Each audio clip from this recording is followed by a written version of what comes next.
Hi, I'm Steve Richardson, and this is the August 2018 episode of Lunch with a Lawyer.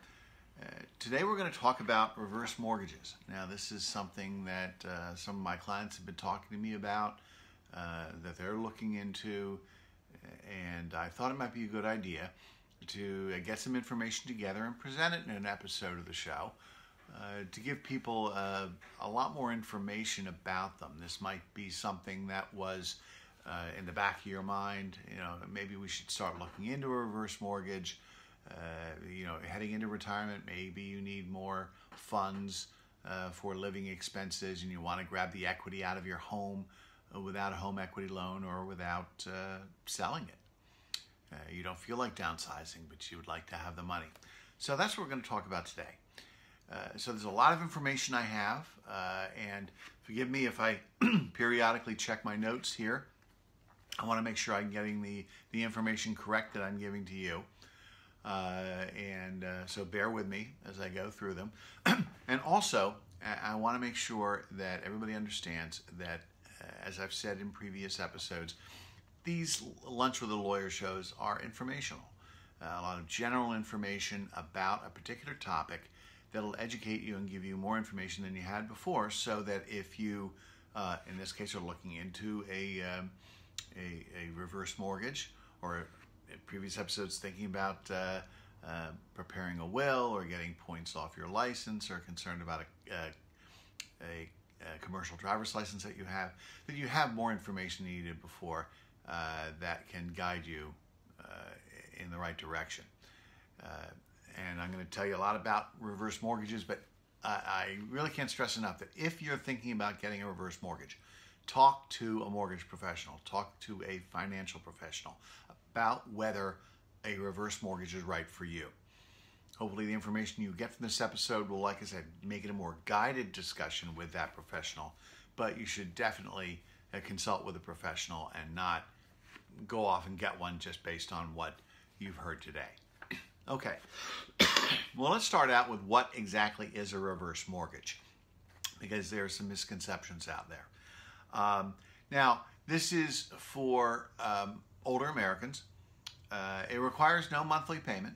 The bank is paying you rather than you paying the bank, and there are no monthly payments. Now, you still have to pay the real estate taxes, and you still have to pay your homeowner's insurance, but there's no monthly mortgage payment. You get the money.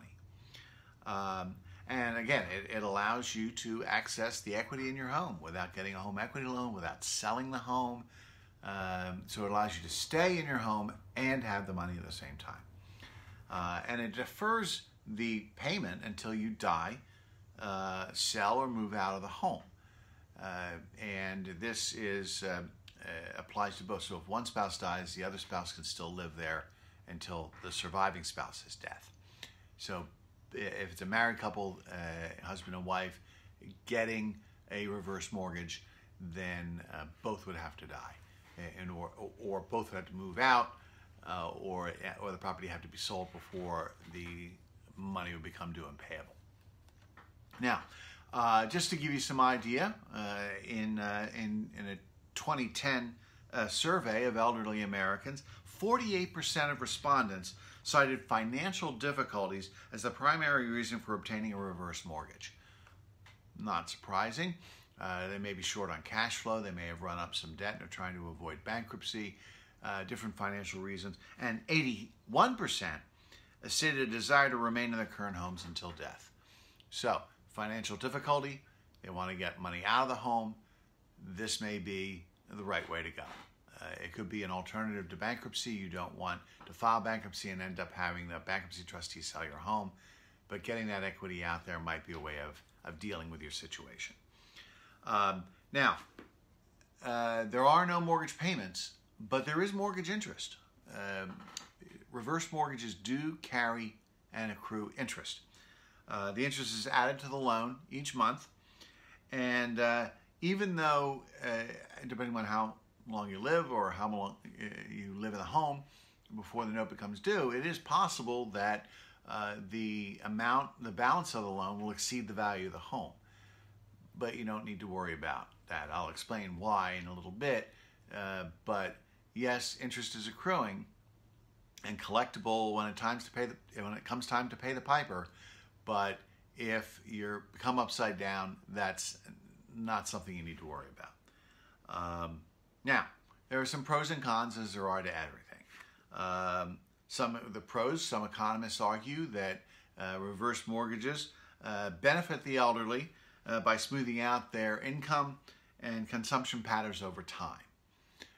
But there are other consumer groups and agencies like the Consumer Finance Protection Bureau that have cautioned people about the use of reverse mortgages because they are complex products and difficult for consumers to understand, especially in light of misleading advertising, low quality counseling, and risk of fraud and other scams.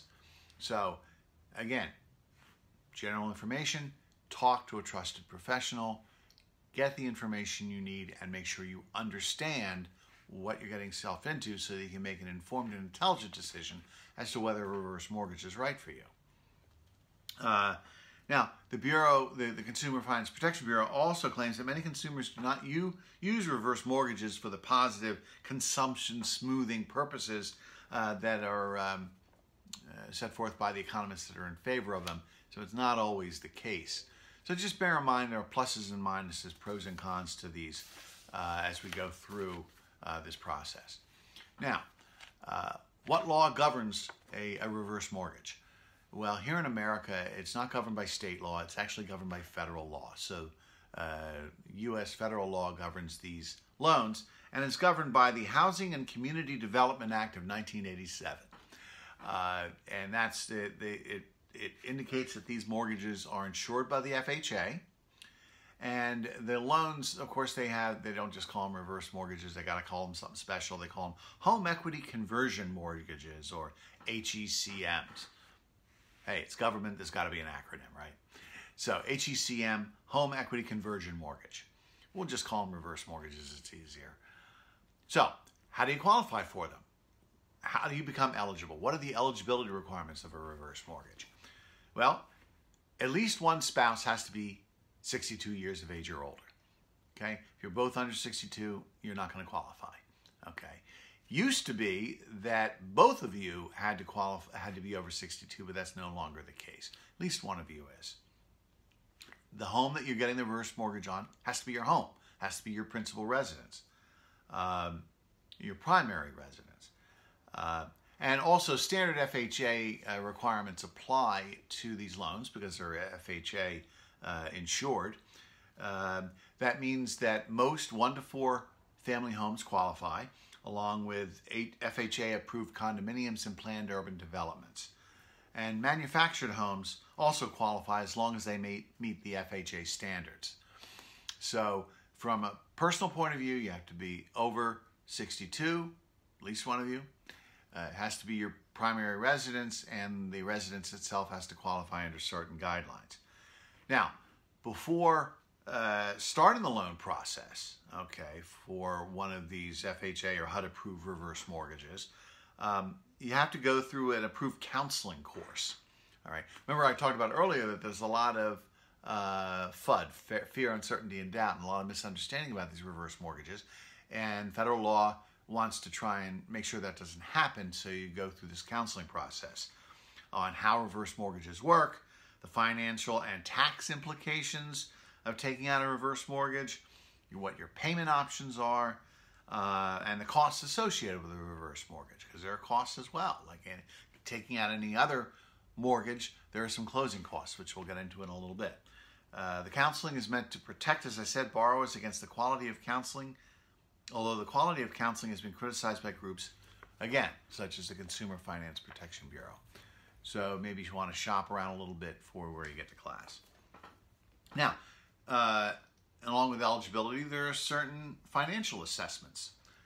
Anyone wanting to obtain a reverse mortgage has to undergo this assessment. To make sure that you have the financial ability and willingness to keep up with the property taxes and insurance and maintain the home in decent condition, that you don't want to be so infirm that you can't take care of the home, or so cash-strapped in income that you can't afford to pay the taxes and insurance. So there are two main areas of the financial assessment that they look at in making it. One is residual income or disposable income. This is, you have to have a certain amount of income over and above your regular monthly living expenses. A bit of a cushion there, okay? You have to have satisfactory credit, okay? All housing and installment debt payments must have been made on time in the last 12 months, all right? So anything like that, last 12 months, and are no more than 2 30-day late mortgage or installment payments in the past 24 months. There is also no major derogatory credit on revolving accounts in the last 12 months. So credit does count in applying for these. You can't have negative reports on your credit. You can't have been late on housing-related expenses in the last 12 months and no more than twice in the last 24. So you got to be in good shape financially and as far as your credit is concerned. Now, if you don't meet these guidelines, what happens? Well, the lender could possibly make up for it by documenting extenuating circumstances that led to your financial hardship, whatever it is. Remember, a lot of times people get these reverse mortgages because they're in financial hardship. That the borrower may not qualify at all, or the lender, if there are no extenuating circumstances that can be documented, the borrower may no longer qualify at all, or the lender may require a larger amount of principal limit to be carved out into what's called a life expectancy set-aside for the payment of property charges. So in other words, they set aside a portion of what they would disperse into a fund to make sure that taxes and insurance get paid if you're not able to do it. So there are there is sort of a plan B if you don't initially qualify under the requirements for a reverse mortgage. That's possible. Now, the insurance rates on these mortgages are the same as regular mortgages. They can either be fixed rate or adjustable rate mortgages. Now, what can you expect in an interest rate? Well, the expected interest rate are used mainly for calculation purposes to determine how much a reverse mortgage borrower qualifies for based on the value of the home, up to a maximum lending limit of $625,500. And just for reference purposes, because these numbers can change over time, that's as of the recording of this video on March 16th of 2018. And the age of the youngest borrower. So as I said, one of the borrowers may not be over 62. And is often different from the actual note rate and doesn't determine the amount of interest that accrues on the loan balance. Now, how much can you borrow? You can get, so let's say you qualified for the mortgage and say, okay, well, how much money can you get? And this is referred to as the principal limit. And it's essentially the percentage of value of the home that can be lent under the FHA guidelines. It's just similar to loan-to-value calculations. And that calculation is based on the maximum claim amount, the age of the youngest borrower, as I said, the expected interest rate, and a table of principal limit factors that are published by the Department of Housing and Urban Development. Most principal limits are typically in the range of 50 to 60% of the maximum claim amount, but they can sometimes be higher or lower. So that'll give you an overall range. The principal limit tends to increase with age and decrease as the expected interest rate rises. In other words, older borrowers tend to qualify for more money than younger borrowers, but the total amount of money available tends to decrease as all the ages and interest rates rise. So there's sort of a inverse proportionate good news, bad news sort of calculation on that. Now, there are different ways to receive the money. All right, they can be distributed in one of 4 ways. You can do a lump sum in cash at settlement, and this is the only available option if you have a fixed rate reverse mortgage. You can also do monthly payments, a monthly payment loan advance for a set number of years or your life. You can do it as a line of credit, similar to home equity line of credit, or some combination of those. But as I said, the the monthly payment loan advance or the line of credit is really only available currently for variable rate mortgages. Now, bear in mind, as I said, numbers change. The law has changed over the years that reverse mortgages have been in existence. As I said, it used to be that both spouses had to be over the age of 62.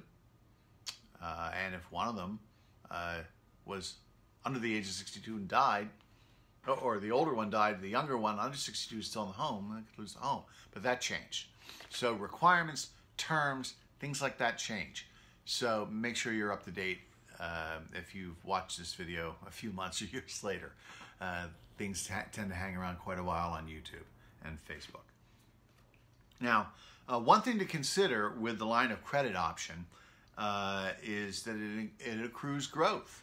Okay, and what that means is that whatever is available and unused on the line of credit will automatically grow larger at a compounding rate. This means that you can potentially gain access to more cash over time than when you initially qualified for at origination. So let's say you take the home equity line of credit option, but you don't take all the money. And that maximum draw can increase over time, so that as you get older, you may be able to get access to more money later on. So you might want to consider if you is going with this option if you think you might need more money later on, and you might need more than what they're initially offering when you applied. The line of credit growth rate is determined, how much does it grow over time, by adding 1.25% to the initial interest rate, which means that the line of credit will grow faster if the interest rate on the loan increases. So remember, if this is a variable rate reverse mortgage that you get this option on. So that can change, and of course, you're adding 1.25% to that, so that can go up if the interest rate goes up. What's interesting is that this is not only available to people that have a home with lots of equity in it, as I said, that want to get the money out and use it instead of having to sell the home, but it actually can be used to purchase a home. So you don't have to have a home to get the mortgage. You can use it to buy one. The HECM for purchase option applies if the borrower is able to pay the difference between the HECM and the sales price and closing costs for the property. So let's say you want to buy a home that's $175,000, but your reverse mortgage will only qualify you for $125,000. Well, you have to be able to pay the difference. Just like if you were purchasing a home, getting a mortgage, and if the value of the home exceeds what the maximum amount you qualify for in a mortgage, then you have to come up with a difference. And it was also, as I said, the program was designed to allow elderly Americans to purchase a new principal residence and obtain a reverse mortgage with a single transaction. So it just makes things easier from a purchase paperwork standpoint. Now, I mentioned earlier closing costs. Well, like any other mortgage, a reverse mortgage has closing costs. These include counseling fee. I mentioned that you have to go through a counseling program to qualify for the mortgage, so there's a fee for that. Its average cost of the counseling session is usually around $125, but counselors often don't charge at all, depending upon your circumstances. So they give you some idea of what they're talking about. You have a loan origination fee, like you would with any other mortgage, and these can vary widely from lender to lender, so you have to shop around, and can range from nothing to several $1,000s. Then you have third-party fees, just like you would in any other mortgage, and these can add up. Okay, you have an appraisal fee, title insurance, an escrow if it's necessary, governmental recording of the mortgage itself for the lien, any where applicable tax stamps, credit reports, and the like. And finally, the initial mortgage premium. This is a one-time cost for insurance to protect both sides should the home become upside down. I talked earlier that interest accrues over the life of a reverse mortgage, but you're not responsible for it. Well, they do that through a form of personal mortgage insurance, PMI, and that protects you from from them, anybody coming after you if upon death or sale or moving out of the home, that there's more money owed than you were able to realize from the sale of the home.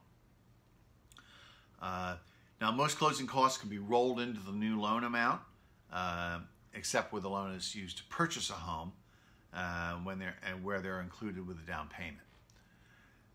So you don't need to pay them out of pocket. The only exceptions to this rule may be the counseling fee, obviously, the appraisal, and any repairs that need to be done to the home to make it fully compliant with FHA guidelines.